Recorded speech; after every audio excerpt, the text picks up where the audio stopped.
Assalamualaikum warahmatullahi wabarakatuh. Anak-anak kelas 11, hari ini kita akan belajar mengenai kelarutan dan hasil kali kelarutan atau KSP. Nah, mungkin kita langsung saja ya. Apa itu kelarutan? Kelarutan atau solubility kita lambangkan S. Adalah jumlah maksimum zat terlarut yang dapat larut dalam sevolume pelarut pada suhu tertentu. Nah, dalam kelarutan ini ada 3 kata kunci. Kata kunci pertama yaitu jumlah maksimum zat terlarut, berarti padatannya. Kata kunci kedua yaitu volume pelarut, dan kata kunci ketiga adalah suhu. Nah, sekarang kita akan bahas mengenai jumlah maksimum zat larut. Nah, jumlah maksimum zat larut itu bisa dinyatakan dalam satuan massa seperti gram atau satuannya mol. Nah, ini bisa dicari ya dengan cara gram dibagi mr. Kemudian volume pelarut atau sevolume pelarut dinyatakan dengan mili atau liter. Jadi satuan untuk kelarutan, karena tadi satuannya adalah gram atau mol, bisa gram per liter, bisa mol per liter. Jadi nanti kalau kalian menemukan gram per liter, ubah menjadi mol, berarti dibagi dengan mr-nya gramnya. Baru kita menemukan satuan kelarutan dalam bentuk mol per liter. Nah, mol per liter ini kita ketahui bahwa satuan ini dinyatakan sebagai molaritas atau molar. Atau sering kita tulisnya M besar. Kemudian kata kunci ketiga, suhu tertentu. Maksudnya kelarutan akan berbeda pada suhu yang berbeda. Nah, jadi kelarutan dalam suhu normal 25 derajat Celcius berbeda dengan kelarutan di atas itu dan di bawah suhu tersebut. Semakin tinggi suhu, maka kelarutannya semakin tinggi pula. Semakin rendah suhu, kelarutannya semakin rendah. Ini berarti suhu itu mempengaruhi kelarutan. Kalau tinggi suhunya, kelarutannya semakin tinggi berarti semakin larut. Kalau suhunya semakin rendah, berarti kelarutannya semakin rendah, berarti semakin sukar larut. Seperti itu ya mengenai kelarutan. Nah, ini sudah kita bahas tadi ya mengenai suhu. Kemudian, contoh soal mengenai kelarutan. Nah, perhatikan, jika pada suhu tertentu kelarutan garam NaCl adalah 468 gram per liter. Jadi satuannya gram per liter. Maka hitunglah kelarutan garam NaCl pada suhu tersebut dalam satuan mol per liter. Nah, kita tahu bahwa mol itu, cara menentukan mol itu dengan membagikan gram dibagi dengan mr. Berarti kalau kelarutan itu tadi simbolnya apa? S. S-nya itu S dari NaCl, kita tahu NaCl ya. S dari NaCl adalah 468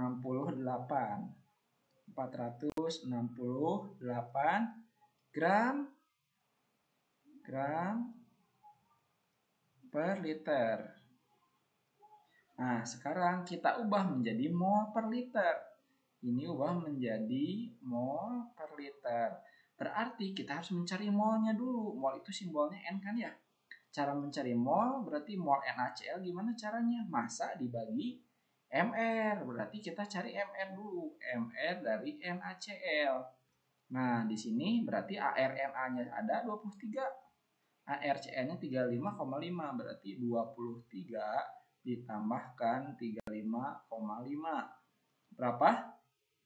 58 ya, 0,5. Nah, sekarang berarti kita cari molnya. Molnya itu berarti 468 gram per mol per liter ya. Nih, gram per liter. Berarti ini gramnya saja dulu ya. Dibagi 58,5. Sekarang berapa hasilnya? 468 dibagi 58,5. Hasilnya adalah 8. Berarti ini 8 mol.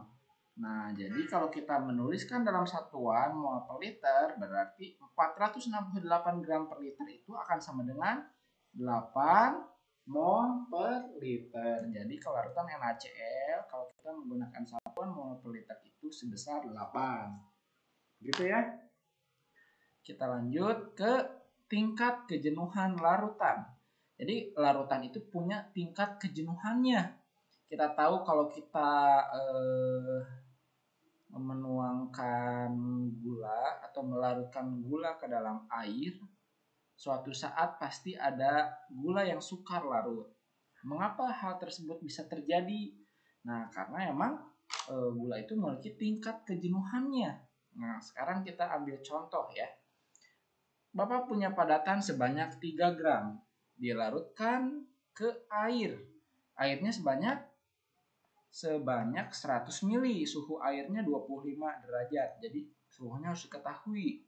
Karena tadi dijelaskan bahwa kalau suhunya naik berarti kelarutannya juga ikut naik.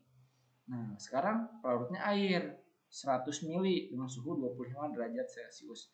Dimasukkanlah 3 gram ke dalam air tersebut. Apa yang terjadi? Ternyata seluruhnya larut. Yang larutnya 3 gram. Nah, kemudian ke dalam larutan yang berisi 3 gram tersebut ditambahkan kembali garam. Garamnya nanti Bapak ketahui ya, garamnya apa? Dimasukkan 3 gram lagi. Nah, ketika dimasukkan ini larutan yang ini ya, yang tadi, ini termasuk larutan belum jenuh. Jadi masih bisa dilarutkan oleh garamnya. Nah, larutan yang pertama ini kita tambahkan kembali 3 gram. Nah, hasilnya adalah 6 gram yang larut. Berarti tadi kan 3 gram ya. Tambahkan lagi 3 gram berarti 6 gram yang larut. Ini termasuk larutan. Kenapa larutan tepat jenuh ya? Nanti Bapak jelaskan. Sekarang ini 6 gram yang larut. Kita tambahkan lagi 2 gram. Ternyata yang larutnya 6 gram ada endapan 2 gram. Nah, inilah kenapa larutan kedua disebut larutan tepat jenuh. Artinya masanya itu tepat, belum ada endapan, tapi ketika ditambahkan endapan sedikit, padatan sedikit padatan, maka terbentuk endapan. Kita lihat sini. Ini 3 gram yang larut ya. Berarti di dalam larutan ini ada 3 gram. Dimasukkan 3 gram lagi, 6 gram yang larut. Berarti kelarutannya 6 gram ya. Nah, ketika kita tambahkan 2 gram lagi, hasilnya kita lihat. Kalau 2 gram itu mengendap atau jadi endapan, berarti yang larut adalah 6 gram. Berarti ketika yang larut 6 gram, larutan kedua termasuk larutan tepat jenuh karena masanya pas 6 gram. Seperti itu ya. Nah, sekarang larutan ini termasuk larutan apa, Pak? Ini larutan ketiga termasuk larutan jenuh. Jadi kita sudah mengetahui 3 jenis larutan. Larutan pertama termasuk larutan belum jenuh, larutan kedua termasuk larutan tepat jenuh, dan larutan ketiga termasuk larutan jenuh karena terbentuk endapan. Terdapat endapan yang sukar larut. Nah, jadi kalau zat X-nya kalau ditanya berapakah kelarutan zat tersebut, kelarutannya adalah 6 gram per 100 mili. Kalau ditanya kan tadi tidak ada satuan gram per mili, adanya gram per liter, berarti kita ubah menjadi gram per liter. Gimana caranya? Berarti kita bagi 1000. Betul tidak? Kalau dibagi 1000 berarti coba ya, ini kan mili ke liter itu dibagi 1000. Nah, sekarang ini kan kelarutannya 6 gram seperti ini ya. 6 gram per 100 mili. Sedangkan mili ke liter itu adalah 1000, berarti kita bagi 1000. Kalau kita bagi 1000, artinya kita bagi 1000. Nah, supaya bisa dikerjakan secara operasional matematika, berarti 1000 ini kita tarik ke atas, berarti 6 gram per 100 mili ini ya dikali 1000. Nah, kalau 1000 kan bisa 1000 dibagi 100 kan sisa 10. 6 kali 10 berarti 60 gram per liter.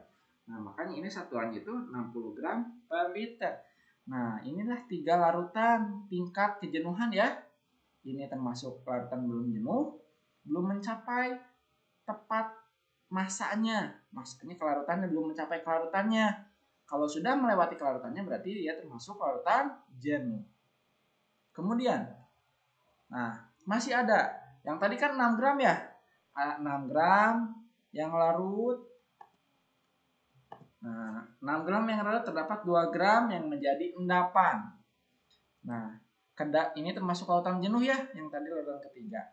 Nah, kita tambahkan kembali 2 gram ke dalam gelas tersebut. Apa yang terjadi? Ternyata massa endapannya bertambah menjadi 4 gram dan yang larutnya tetap 6 gram karena ini sudah mencapai maksimalnya, sudah mencapai tepat jenuhnya di 6 gram. Berarti kalau lebih dari 6 gram itu termasuk endapan. Kalau termasuk endapan berarti termasuk larutan jenuh. Nah, suhunya masih 25 derajat Celcius sesuai dengan suhu awal. Nah, ini termasuk larutan jenuh ya, larutan 4 juga termasuk larutan jenuh. Kemudian kita panaskan. Kita panaskanlah larutan yang keempat. Ketika dipanaskan, diperoleh suhunya berapa? Suhunya 70 derajat Celcius. Berarti larutan tadi dipanaskan suhunya menjadi 70 derajat Celcius. Ternyata endapannya menghilang. Yang larutnya menjadi 10 gram. Asalnya larutnya berapa? 6 gram. Sekarang ketika dipanaskan yang larutnya bertambah menjadi 10 gram. Nah, ini belum bisa disebutkan ini termasuk larutan apa. Karena perlakuannya harus sama. Harus di suhu yang sama. Di suhu 25 derajat Celcius. Maka kita dinginkan terlebih dahulu. Nah, setelah didinginkan menjadi 25 derajat Celcius, ternyata masih tidak ada endapan. Inilah yang disebut larutan lewat jenuh. Jadi caranya diberi perlakuan dulu. Nah, asalnya ada endapan kan? Dengan suhu 25 derajat Celcius ketika dipanaskan, endapan tersebut larut semuanya. Nah, larutnya 10 gram. Tapi ini belum bisa disebutkan lewat jenuh karena suhunya harus sama. Makanya didinginkan dulu sampai suhu 25 derajat Celcius. Ketika suhunya 25 derajat Celcius kita bisa bandingkan. Ternyata suhu ini 25, ini 25. Ini yang larutnya 6 gram ternyata di larutan yang ke-6 ini yang larutnya tetap 10 gram. Berarti berbeda kan? Inilah yang disebut larutan lewat jenuh. Nah, sekarang larutan ini didiamkan atau diberi, biasanya larutan ini diberi pemicu berupa bola atau apapun atau digoyangkan. Biasanya ini digoyangkan sedikit juga langsung membentuk kristal. Kalau ditimbang semua kristalnya sebanyak 4 gram. Inilah yang disebut larutan jenuh kembali. Jadi kalian sudah tahu kan tingkat kejenuhan larutan ada 4. Ada larutan belum jenuh, ada larutan tepat jenuh, ada larutan jenuh, dan ada larutan lewat jenuh. Nah, secara keseluruhan dapat disimpulkan ke dalam 4 ini. Larutan belum jenuh itu apa? Larutan ketika jumlah zat yang dilarutkan belum mencapai jumlah maksimum zat yang dapat larut. Berarti masanya tadi kan larutannya 6 gram, masanya masih di bawah 6 gram yang dilarutkannya, sehingga seluruhnya zatnya larut di dalam larutan, dalam pelarut. Kemudian larutan tepat jenuh. Larutan tepat jenuh itu ketika apa? Ketika jumlah zat yang terlarut tepat mencapai jumlah maksimum zat yang dapat larut. Contohnya tadi larutannya itu 6 gram. Nah, ketika dimasukkan ternyata tepat 6 gram, itu yang disebut tepat jenuh. Berarti memang tidak ada endapan, tapi di dalam larutan itu tersebut sudah mencapai, jadi zatnya itu sudah mencapai jumlah maksimumnya. maksimumnya itu yaitu 6 gram. Kemudian larutan jenuh itu larut apa? Ketika jumlah zat yang dilarutkan melebihi jumlah maksimum zatnya. Tadi maksimum zatnya berapa? 6 gram kan? Berarti kalau lebih dari 6 gram berarti terbentuk endapan. Kalau dimasukkan 7 gram berarti yang mengendapnya 1 gram kan? Nah, itulah yang disebut larutan jenuh. Larutan jenuh itu ciri-cirinya apa? Ciri-cirinya terdapat endapan. Nah, kalau larutan lewat jenuh, apa berarti larutan lewat jenuh? Itu adalah zat yang terlarut melebihi jumlah maksimum zat yang dapat larut yang seharusnya pada suhu tertentu setelah dilakukan perlakuan. Nah, inti dari lewat jenuh itu adalah diberi perlakuan khusus. Jadi, kalau kelarutannya 6 gram, nah kita masukkan 10 gram, berarti otomatis ada 4 gram yang tidak larut. Nah, larutan lewat jenuh itu berbeda. Walaupun kelarutannya 6 gram, tapi dia dapat larutnya itu sebanyak 10 gram. Jadi dimasukkan 10 gramnya. Kenapa? Karena dia diberi perlakuan dulu dengan dipanaskan. Nah, dipanaskan dia larut semua kan, didiamkan dulu. Nah, didiamkan berarti tidak ada endapan. Kalau tidak ada endapan berarti termasuk larutan lewat jenuh. Itulah yang dimaksud dengan tingkat kejenuhan larutan. Nah, sekarang keseimbangan ion dalam larutan jenuh. Kita akan lebih membahas ke larutan jenuh, keendapan. Garam-garam yang sukar mengendap. Nah, contohnya larutan jenuh AgCl. Jadi di dalam larutan AgCl itu di dalamnya itu kan sudah tahu ya kalau AgCl itu termasuk senyawa ion. Berarti walaupun dalam bentuk padatan dia masih berbentuk ion. Nah, ketika dilarutkan dalam air, berarti di dalam air tersebut pun ada ion Ag dan Cl- yang bergerak bebas. Kalau ini kan padat ya, berbentuk padatan berarti sangat kompak gitu. Di dalam sistem tersebut terdapat larutan jenuh dan terdapat padatan yang tidak larut. Larutan jenuhnya tadi di sini ya, ada ion Ag dan Cl dan pelarutnya, dan padatan yang tidak larut ini ya, ada AgCl. Misalnya zat larutnya adalah AgCl. Dalam sistem tersebut terdapat padatan AgCl yang tidak larut, maka padatan AgCl yang tidak larut membentuk sistem keseimbangan dengan ion-ionnya. Jadi di sini kan ada padatan apa? Padatan AgCl. Nah, padatan ini akan membentuk keseimbangan. Nah, bentuk menjadi AgCl kalau dalam keseimbangan membentuk Ag+ dan Cl-. Nah, seperti itulah ya keseimbangan ion dalam larutan jenuh. Nah, sekarang kita akan lanjut ke KSP. KSP itu apa? Hasil kali kelarutan. Jadi kalau kalian menemukan KSP jangan asing lagi. KSP itu adalah hasil kali kelarutan. Kalau K itu berarti berasal dari konstanta dari keseimbangan. Ya, karena ini berhubungan dengan solubility produk kelarutan, maka ini terdapat tambahan setelah K yaitu SP. Jadi KSP itu adalah hasil kali konsentrasi molar ya. Pengertiannya hasil kali konsentrasi molar dari ion penyusunnya dipangkatkan dengan koefisien masing-masing ion. Nah, sekarang perhatikan hasil kali konsentrasi molar. Nah, berarti hasil kali konsentrasi dipangkatkan dengan koefisien masing-masing ion. Jadi kalau ada persamaan reaksi seperti ini, berarti lihat, ini koefisiennya X, ini koefisiennya Y. Nah, ternyata dia itu, X-nya itu akan menjadikan pangkat. Koefisiennya itu akan menjadi pangkat. Ini juga sama, menjadi pangkat. Nah, lebih tepatnya, kita akan lihat. Coba kita akan tentukan. Kita punya senyawa sukar larut MgF2. Kalau kita tuliskan keseimbangannya menjadi Mg2+ ditambah 2F-. Nah, sekarang kita akan mencari bagaimana mengekspresikan KSP-nya, menuliskan KSP dari MgF2 tersebut. Nah, sekarang kita tentukan bagaimana kita menuliskan KSP-nya.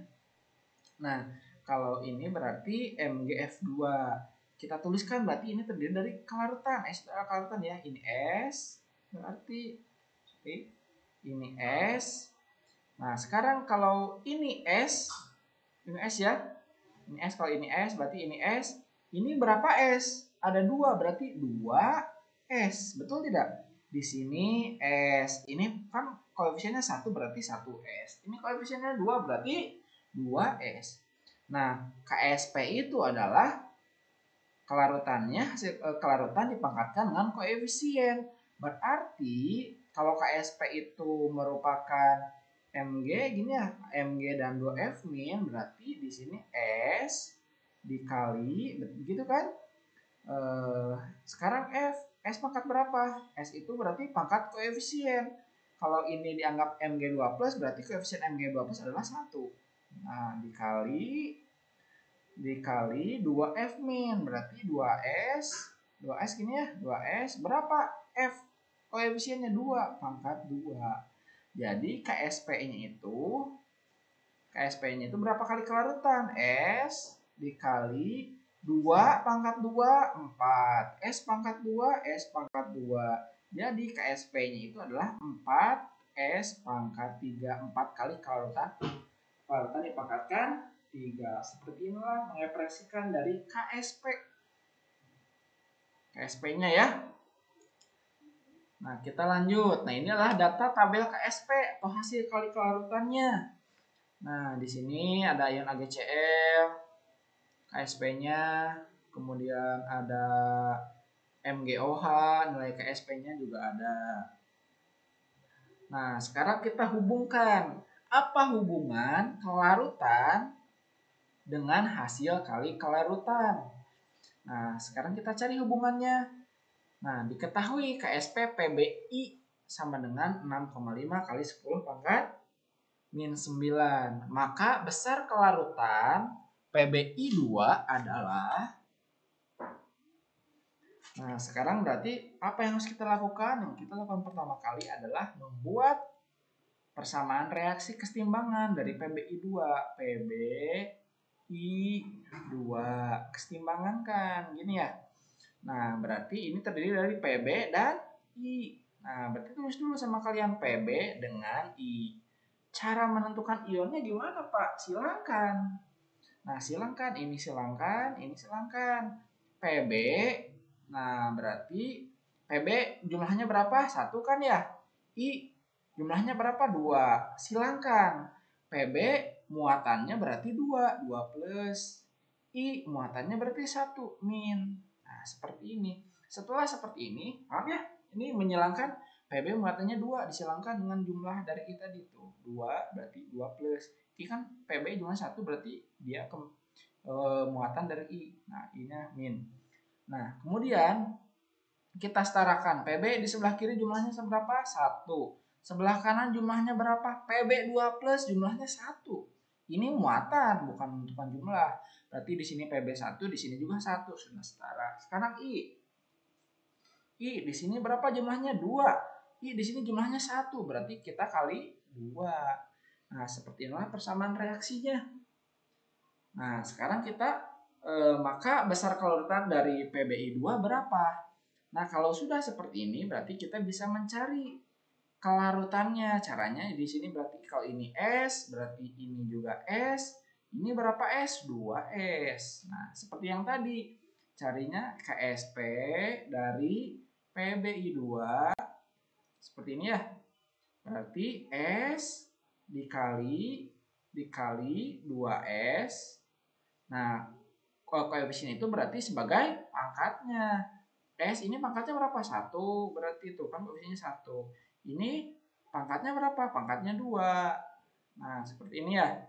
Nah, sekarang berarti S dikali 2S pangkat 2. 2 kali 2, 4. S pangkat 2.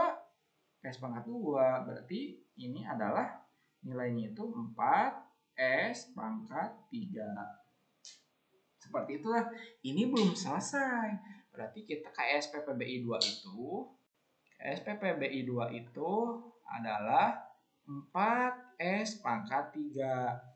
Nah, sekarang yang kita cari berapa besar kelarutan? Nilai S yang kita cari. Nilai KSP-nya ada tidak? Ada. Berarti masukkan nilai KSP-nya 6,5 dikali 10 pangkat min 9 sama dengan seperti itu kan 4S3 yang kita cari ini nilai S. Nah, kalau ingin kita mencari nilai S berarti 4 pindah ke kiri kan? Pangkat 3 juga pindah ke kiri. Gimana caranya? Berarti 4 dulu pindah ke kiri. Berarti 6,5 dikali 10 pangkat min 9 dibagi 4. S-nya pangkat 3. Kita kesini dulu ya. Kita lanjut ke sini. Nah, kalau sudah seperti ini, kita tahu gimana cara menghilangkan pangkat 3. Berarti kita akarkan 3 sebelah kanan. Ini juga kita akarkan 3 di sebelah kiri. Seperti itu ya. Betul tidak? Nah, berarti kalau ini diakarkan, ini kan habis kan ya? Jadi di sini kita tulis S sama dengan akar, ini ya, akar pangkat 3 dari 6,5 dikali 10 pangkat min 9 dibagi 4. Nah, kalau sudah seperti ini berarti gimana? Kita bagi dulu 6,5 dibagi 4. 6,5 dibagi 4 berapa? 1,625. Berarti akar pangkat 3 dari 1,625 dikali 10 pangkat min 9 sama dengan S. Nanti kita putar S-nya di sebelah kiri. Jadi seperti ini. Ini pangkat 3 ya. 1,625 dikali 10 pangkat min 9. Nah, kalau sudah seperti ini berarti kita akarkan. Nah, kalau akar ini kalau dalam suatu perpangkatan 10 berarti tinggal dibagi. Nah, ini kan 10 pangkat min 9, berarti tinggal dibagi 3. Nah, ini juga berarti 1,625 kita akarkan. Akar dari akar pangkat 3 dari 1,625. Berapa itu? 1,17. 1,17 gini ya. Jadi kalau kalian melakukan seperti ini, akarkan dulu. Akar dari 1,625 berapa? 1,7. Kalau mau pakai kalkulator boleh langsung. Kalau secara manual berarti ini aja yang diakarkan, berarti 1,17 dikali. Nah, kalau menemukan seperti ini berarti 10 pangkat min 9 akar pangkat 3 dari 10 pangkat min 9. Berarti ini sebenarnya dibagi. Pangkat ini dibagi 3 berapa? Jadi 10 pangkat min 3. Berarti kelarutannya adalah 1,17 dikali 10 pangkat min 3. Ini adalah hubungan antara KSP dengan kelarutan. Bisa jadi nanti pertanyaannya dibalik. Diketahuinya kelarutan, yang dicarinya adalah KSP. Berarti tinggal dimasukkan aja ke rumus ini nanti. Nanti hasilnya pasti sama. Seperti itu ya. Ini adalah hubungan kelarutan dengan hasil kali kelarutan. Nah, bagaimana kalau dalam suatu larutan yang jenuh dicari pH-nya? Contohnya soal ini. Tentukan pH larutan jenuh basa tersebut jika diketahui KSP-nya. Nah, berarti ini hubungan KSP dengan pH. Nah, berapa pH-nya? Berarti gimana caranya? Nah, caranya juga sama. Kalau kalian menemukan seperti ini, berarti caranya kalian ionkan dulu Mg OH 2 kali. Nah, ini salah ya. Ini OH-nya berarti di bawah. Nah, di sini. Mg OH 2 kali disosiasikan menjadi Mg dan OH. Dengan ini Mg OH jumlahnya 1, OH jumlahnya 2 disilangkan. Mg berarti muatannya 2 plus, OH berarti muatannya minus. Ini ya. Nah, kalau udah seperti ini berarti setarakan Mg di sini jumlahnya 1, di sini jumlahnya Mg2 plus 1. Ini adalah muatan, bukan menunjukkan jumlah. Nah, OH di sini jumlahnya 2, di sini jumlahnya 1, berarti ini dikali 2. Seperti ini ya. Nah, sekarang setelah seperti ini kita tuliskan. Kalau tanya ini S, kalau di sini S berarti ini S, ini 2S. Nah, kita cari KSP-nya. KSP dari Mg ini ya OH 2 kali sama dengan yang ionnya saja. S pangkat berapa? 1 dikali 2S pangkat 2. Berapa? Jadinya berapa? S dikali 2 kali 2 4 S kuadrat. Jadi 4S pangkat 3. KSP-nya berarti 4S pangkat 3. Nah, sekarang berarti kalau sudah seperti ini, kita cari. Nah, kalau berhubungan dengan pH berarti berhubungan dengan OH- atau H+. Nah, ini kita akan cari apa? Kita akan cari ini berarti nanti nih. Berapa nilai OH-? Berapa konsentrasi OH-? Nah, kita tahu bahwa S itu, kelarutan itu sama dengan konsentrasi. Betul tidak? Tadi satuannya kan mol per liter. Berarti S itu sama dengan konsentrasi. Berarti kita mencari nilai S. Nilai dari OH-. OH- itu nilainya 2S. Berarti kita cari S-nya dulu. 1 S-nya itu berapa nilainya? Berarti kita cari KSP Mg OH 2 kali seperti ini ya, sama dengan 4S pangkat 3. Kita cari S, nilai S, nanti substitusikan ke sini, baru kita bisa mencari pOH-nya. Nah, KSP Mg OH itu kan ada 1,5 dikali 10 pangkat minus 11 sama dengan 4S pangkat 3.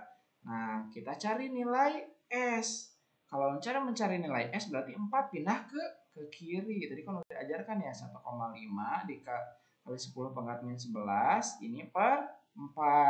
Nah, sekarang kan ini pangkat 3 ya. Kalau pangkat 3 berarti di sini dulu ya, Bapak tuliskan di sini. Nah, berarti kita akarkan akar pangkat 3 yang juga sama akar pangkat 3. Ini berarti habis ya. Habis jadi S. Kalau ini berarti kita hitung 1,5 bagi 4. 1,5 dibagi 4. Berapa tuh? 1,5 dibagi 4 0,375 ya. Nah, akar pangkat 3 dari 0,375 dikali 10 pangkat min 11. Nah, jadi nilai S-nya segitu. Nah, ini belum. Nah, gimana caranya supaya 10 pangkat min 11 ini bisa dibagi 3? Berarti kita tarik nolnya, pindahkan komanya ke belakang. Kalau pindah ke belakang berarti jadi pangkat min 12.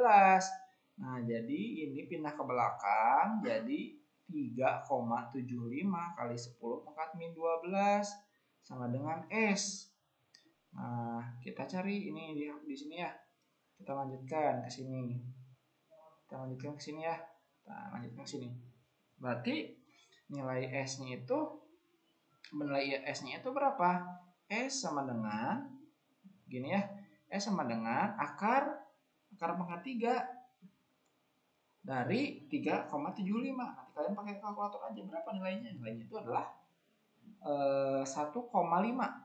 Jadi nilainya 1,5 dikali 10 pangkat minus 4. Nah, ini adalah nilai kelarutan. Nilai kelarutan akan sama dengan konsentrasi karena satuannya apa ini? Mol per liter. Nah, ini baru menemukan S. Sedangkan untuk OH itu, OH minus itu sama dengan 2S. Berarti kalau 2S, 2 dikali 1,5 kali 10 pangkat min 4. Berapa OH minusnya? Konsentrasi ya. Karena ini mol per liter. Berarti konsentrasinya berapa? 3 dikali 10 pangkat min 4 mol per liter. Pak, saya boleh menuliskannya M? Boleh, sama dengan karena mol per liter itu sama dengan M. Jadi kita tulisnya jadinya coba OH minus sama dengan 3 kali 10 pangkat min 4 M. Boleh kan? Boleh. Nah, kalau udah masih ingat kan? Kalau udah menemukan OH min berarti kita cari pOH. Kalau mencari pOH berarti di min log kan? Min log 3 kali 10 pangkat min 4. Berarti berapa nilainya? 4 min log 3. Nah, ini juga belum selesai. Karena yang kita cari bukan pOH tapi pH. pH itu harus ingat ya karena dipakai terus. Kalau pH itu berarti 14 dikurangi pOH. Seperti ini ya. Berarti pH itu nilainya 14 dikurangi kurung ya. 4 min log 3. 14 kurang 4 10. Negatif kan negatif, positif log 3. Jadi nilainya 10. Nilainya adalah 10 plus log 3. Jadi dalam larutan jenuh tersebut berapa pH-nya? 10 plus log 3. Karena ini termasuk basa kan, MgOH itu kita tahu bahwa MgOH itu termasuk larutan basa. Oke ya. Kita lanjut ke reaksi pengendapan. Apa itu reaksi pengendapan? Nah, ini lihat, ini adalah gambar batu ginjal. Pernahkah kalian mendengar penyakit ginjal? Pernah kan? Kenapa bisa penyakit ginjal ini ada pada tubuh manusia? Karena terbentuk endapan di dalam ginjal tersebut membentuk batu. Nah, konsep yang digunakan dalam fenomena tersebut adalah ini, konsep reaksi pengendapan. Nah, jadi tadi kan ada KSP ya. KSP itu adalah hasil kalarutan, ada Q atau QSP. Nah, QSP ini adalah hasil kali konsentrasi. Nah, jadi kalau nanti Bapak perlihatkan cara menghitungnya bagaimana menghitung QSP. Jadi kalau KSP itu adalah tetapan, sedangkan QSP itu adalah hasil kali konsentrasi yang ada. Nah, kalau KSP-nya lebih besar dari QSP, maka terbentuk larutan belum jenuh. Jadi ada kemungkinan kalau kita dalam ginjal kita belum terbentuk batu ginjal. Kalau QSP yang lebih besar berarti KSP yang lebih besar dibandingkan QSP-nya. Nah, sekarang kalau QSP sama dengan KSP, maka akan terbentuk larutan tepat jenuh. Tepat jenuh ya. Nah, kemudian kalau tambahkan dulu jenuh di sini. Larutan jenuh gini ya. Nah, kalau QSP lebih besar KSP maka terbentuk endapan. Nah, termasuk larutan jenuh. Nah, jadi kalau terbentuk batu ginjal itu kalau QSP-nya lebih besar daripada KSP. Nah, coba lihat contohnya ini. Apakah terbentuk endapan jika dicampurkan 100 ml larutan PbNO3 dua kali 0,01 molar dan 100 ml larutan NaCl 0,01 molar. KSP-nya PbCl2 sama dengan 1,7 kali 10 pangkat min 5. Berarti, nah lihat ya, PbNO3 dicampurkan dengan NaCl itu kemungkinan terbentuknya adalah ion ini, senyawa PbCl2. Apakah terbentuk senyawa endapan atau padatan PbCl2 dari reaksi PbNO3 dengan NaCl? Kemungkinannya 3. Bisa saja terbentuk larutan belum jenuh, bisa terbentuk larutan tepat jenuh. Nah, bisa terbentuk endapan. Nah, apakah terbentuk endapan? Tidak. Nah, berarti kemungkinannya ada 3 ini. Nah, cara mengerjakannya bagaimana? Cara mengerjakannya berarti apa dulu yang harus kalian kerjakan? Nah, berarti yang harus kalian kerjakan adalah pertama adalah menuliskan ini nih. Persamaan reaksi dari PbNO3. PbNO3 gini ya. PbNO3 berarti kesetimbangan menjadi apa? Jadi Pb dan NO3. Pb berarti jumlahnya 1, NO3 2 kali ya. NO3 2 kali, jumlahnya 2. Nah, silahkan seperti biasa. Pb berarti muatannya 2 plus, NO3 muatannya minus. Nah, Pb jumlahnya 1, ini 1, Pb 2 plus. NO3 jumlahnya 2, NO3 min jumlahnya 1, berarti ini kali 2. Nah, seperti ini ya. Nah, sebelum karena untuk persamaan reaksi ini yang dimasukkan adalah molnya, berarti kalian cari mol dari PbNO3 2 kali. Jadi masih ingat ya, dalam pencampuran itu kalau pencampuran yang dimasukkan harus mol. Satuannya harus mol, bukan konsentrasi. Jadi kalau mencari mol PbNO3 berarti ini konsentrasinya dikalikan volume. Masih ingat ya? Di hidrolisis di penyangga kan sama. Pencampuran itu berarti yang dimasukkannya adalah mol satuannya. Berarti konsentrasinya adalah 0,001 M dikali 100 mili. Kayak gini ya. Berapa berarti? 0,001 dikali 100. Jawabannya adalah 0,1 mol. 0,1 milimol. Nah gini ya. 0,1 milimol berarti kalau ini 0,1 milimol ya, mol, berarti ini 0,1 mol. Berarti ini, nah kalau ini jumlahnya 2, berarti 2 kali 0,1. 2 dikali 0,1, berarti jawabannya 0,2 m mol. Nah, seperti ini ya. Nah, Nanti yang dipakai yang mana dari PBNO3? Yang dipakai coba lihat PBCL, berarti dari PBNO3 yang dipakainya PB-nya saja. Nah, ini yang dipakainya. Nah, kalau dari NaCl yang dipakainya Cl-nya. Karena ini kan PbCl2, berarti yang dipakainya Cl-nya. Sekarang kita masukkan NaCl. NaCl berarti diionkan jadi Na plus ditambahkan Cl minus. Cari mol dari NaCl. NaCl gini ya. Nah, berarti 0,01 M dikali berapa? 100. Dikali 100 mili ya. Ini volume NaCl 100 mili juga ini volume PbN3 100 mili. Berarti berapa nih? 0,01 dikali 100 1 ya sama dengan 1 milimol. Nah, seperti ini. Berarti kalau ini 1 milimol, ini juga sama 1 milimol, ini ya, ini juga sama 1 milimol. Nah, seperti ini. Kita lanjutkan ke atas ya.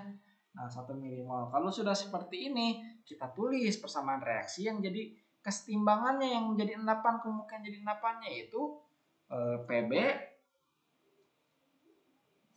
apa? PBCl ya, PBCl2 di sini ya.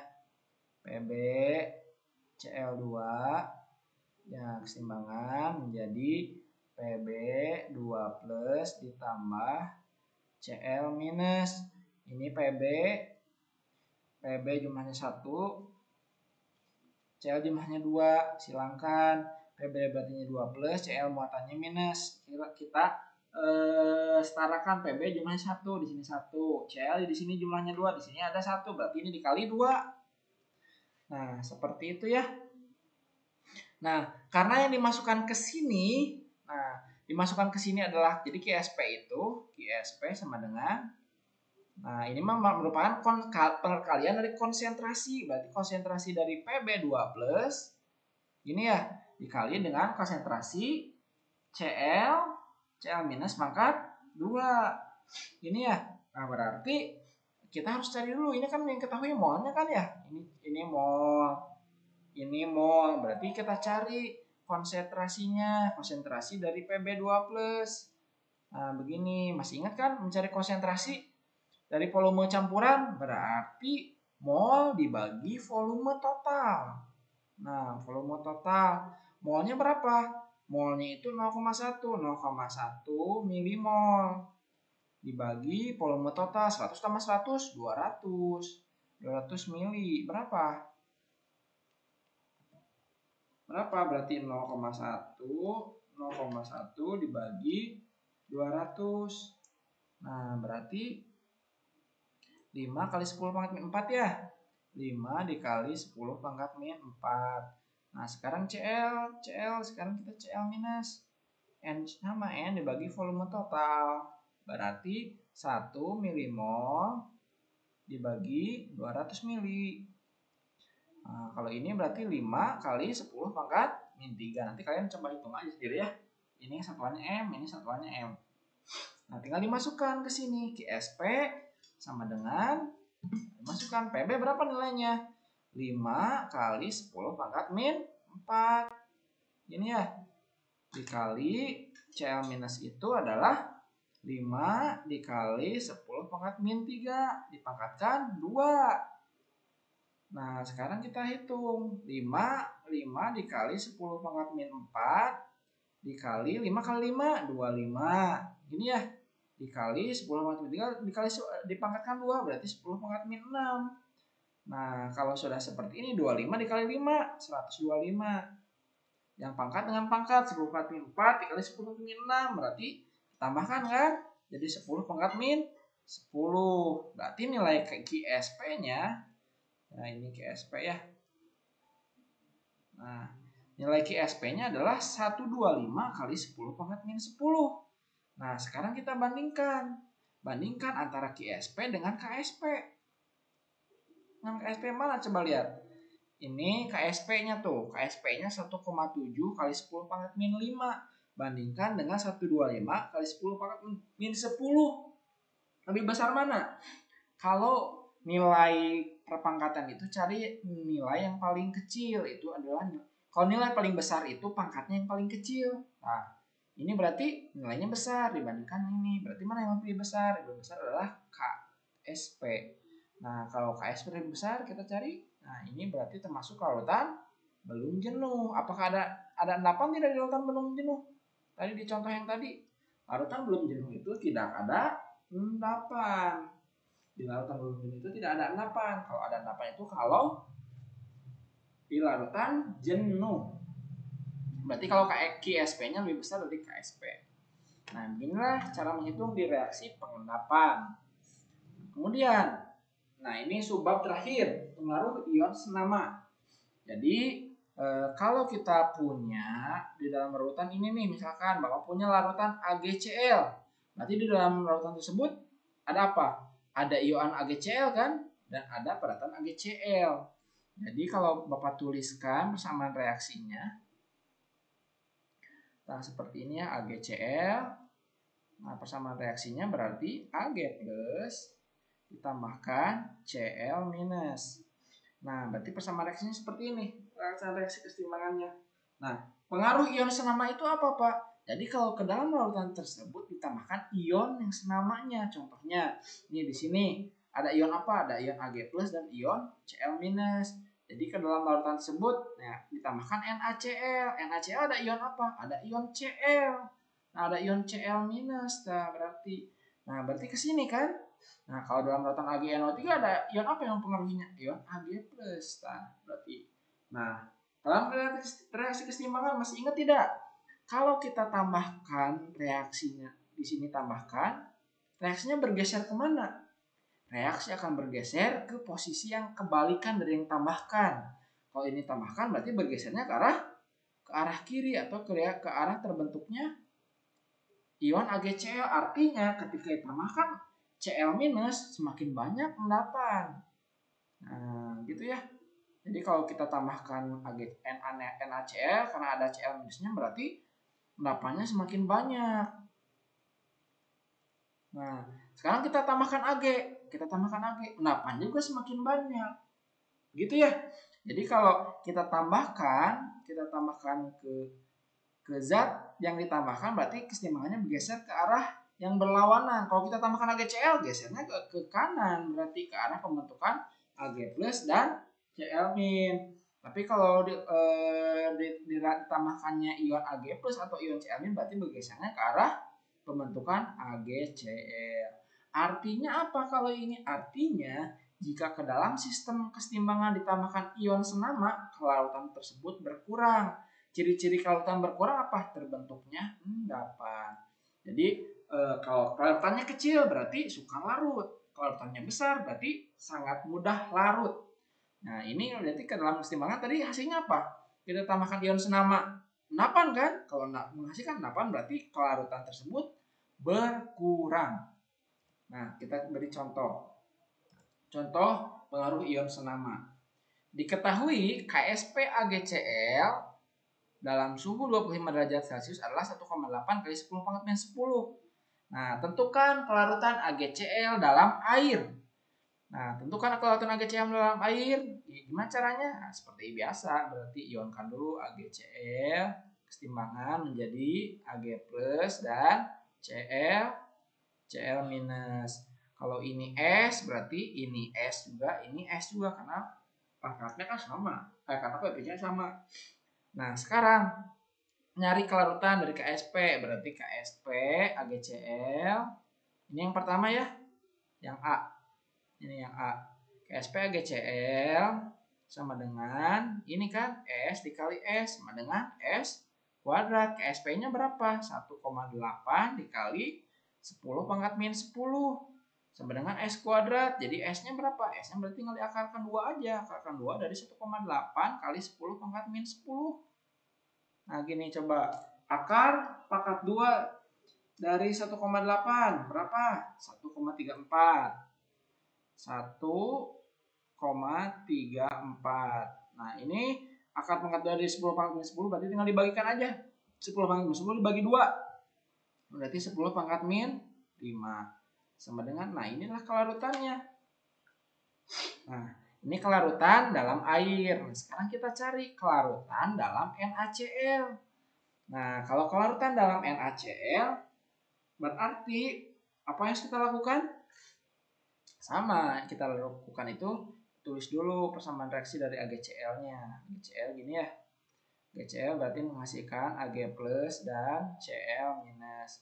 Kalau ini S, berarti ini juga S, ini juga S. Tapi dalam soal kedua itu ditambahkan NaCl sebanyak 0,1 molar. Berarti kita tuliskan juga persamaan NaCl. NaCl diionkan menjadi Na plus dan Cl minus. Nah, kalau ini 0,1 berarti ini berapa? Ini 0,1 juga, ini juga sama 0,1. Nah, berarti kita lanjut ke sebelah sini ya. Kalau kita ingin mencari KSP, nah gini ya. Kalau kita ingin mencari kelarutan berarti dari sama kan, dari KSP sama dengan gini kan ya. KSP sama dengan berarti yang dimasukkan ini kan. Nah, yang kita cari adalah kelarutan dari AgCl. Nah, berarti sama. Di sini akan Ag, berarti kelarutan dari Ag adalah S. Nah, kalau kelarutan dari Cl ada dua. Ada dari S, dari Cl min dari AgCl dan Cl min dari NaCl. Nah, berarti sekarang kita ingat nih, kalau dalam kesetimbangan AgCl akan menghasilkan ion yang sempurna tidak? Tidak, berarti Cl min yang dihasilkannya sedikit dibandingkan Cl min yang ada di NaCl. Ya, jadi Cl min yang dihasilkannya sangat sedikit di AgCl dibandingkan NaCl. Berarti dominannya dari sini di mana? Berarti ini ya, S ditambah 0,1 gini kan ya. Nah, karena S dari AgCl sangat kecil sekali, berarti S ini diabaikan. Jadi yang dipakainya hanya dari 0,1 molar dari yang NaCl saja. Ingat ya, ini nih kesetimbangan dengan nih ini persamaan reaksi biasa. Kalau seperti ini berarti ionnya semua berubah jadi ion. Kalau ini 0,1 molar, ini 0,1 molar. Tapi kalau dalam kesetimbangan, ciri-cirinya lampunya redup kan waktu dalam kesetimbangan. Kita tahu bahwa salah satu reaksi kesetimbangan, contohnya asam lemah, itu kan termasuk reaksi kesetimbangan juga. Ionnya sangat sedikit. Nah, berarti ini juga sama ya. Jadi ini sangat kecil sekali kelarutan dari sini. Berarti diabaikan. Jadi yang dipakai hanya dari Cl min dari NaCl saja. Berarti S dikali 0,1. Nah, KSP AgCl gini ya. Sama dengan 0,1 S KSP AgCl-nya berapa? Nilainya 1,8 kali 10 pangkat min 10. Nah, sekarang kita cari S-nya. S sama dengan berarti 1,8 dikali 10 pangkat min 10 dibagi 0,1. Gini ya. Berarti S-nya berapa? Berarti tinggal 1,8 dibagi 0,1 aja. Berarti 18 nilainya tuh. 18 dikali 10 pangkat min 10. Nah, inilah kelarutan dari AgCl dalam larutan NaCl. Jadi AgCl ketika ditambahkan NaCl 0,1 molar. Nah, sekarang untuk yang C itu bandingkan AgCl yang pertama ketika dimasukkan ke dalam air dengan AgCl yang ditambahkan NaCl. Mana yang nilainya yang lebih besar? Mana coba? Nilai yang lebih besar itu nilai yang kelarutan dalam air.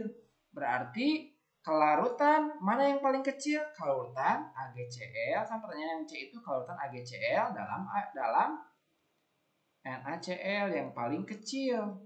Gini ya. Nah, berarti dari soal A dan B manakah kelarutan yang paling kecil? Berarti yang paling kecil AgCl dalam NaCl, bukan dalam air. Nah, hal tersebut menunjukkan apa? Tadi di slide sebelumnya. Jika ke dalam sistem ditambahkan ion senama, kelarutan tersebut berkurang. Nah, sekarang kita lihat. Benar berkurang tidak? Lihat, asalnya 10 pangkat min 5 menjadi 10 pangkat min 10. Berkurang kan? berkurang. Itulah pengaruh ion senama. Ini ya. Nah, setelah kalian melihat penjelasan mengenai kelarutan hasil kali kelarutan, silahkan kerjakan tugas ini ya. Tugas mengenai kelarutan hasil kelarutan, mengenai tingkat kejenuhan, dan mengenai nilai pH. Kerjakan tugasnya, dikumpulkan di Google Classroom. Terima kasih atas perhatiannya. Assalamualaikum warahmatullahi wabarakatuh.